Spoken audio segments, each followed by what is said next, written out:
The Millionaire Next Door, The Surprising Secrets of America's Wealth by Thomas J. Stanley and William D. Danko is based on a survey conducted on the wealthy people of America, and they found some unexpected results.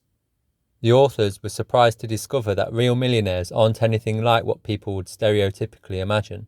The movies and modern-day marketing lead you to think that wealthy people own designer clothes, fancy watches and jewellery, drive flashy cars, and live in expensive luxury houses. But the reality is completely different.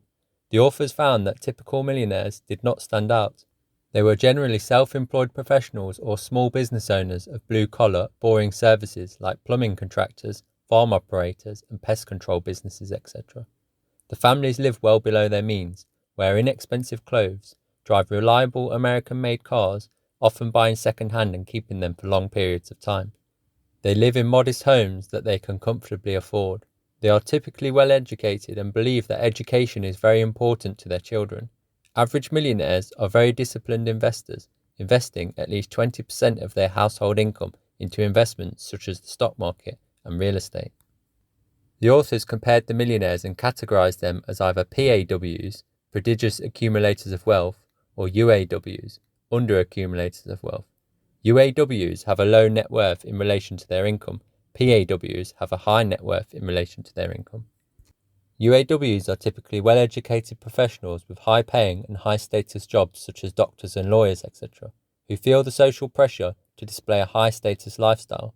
They display their so-called wealth through expensive purchases that depreciate in value, such as cars and fancy clothes, or by taking out large mortgages to buy houses that they cannot afford. Even though they earn strong salaries, the reality is that many of these UAWs have very little room left in their budget after paying for their high consumption lifestyle. UAWs could be financially free, but instead choose to stay on the earn and consume merry-go-round. By sacrificing high consumption today, PAWs prefer to buy freedom for their future. PAWs generally became self-reliant early from their parents, stick to a household budget, and spend more than double the time on financial planning. Being frugal is the cornerstone of becoming a PAW, unless you earn such a high salary that you can spend on anything you like and not have to worry. But the reality is that not many people are going to earn that kind of money, and even plenty of super high earning actors and sports stars, etc., have still managed to spend it all. PAWs with children often don't tell their kids that they are wealthy until they have established an adult lifestyle and are self-sufficient.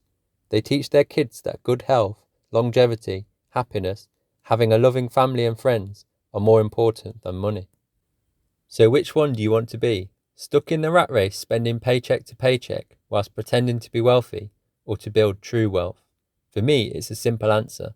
Live below your means, invest wisely to build wealth, and gain your freedom by becoming a true millionaire next door.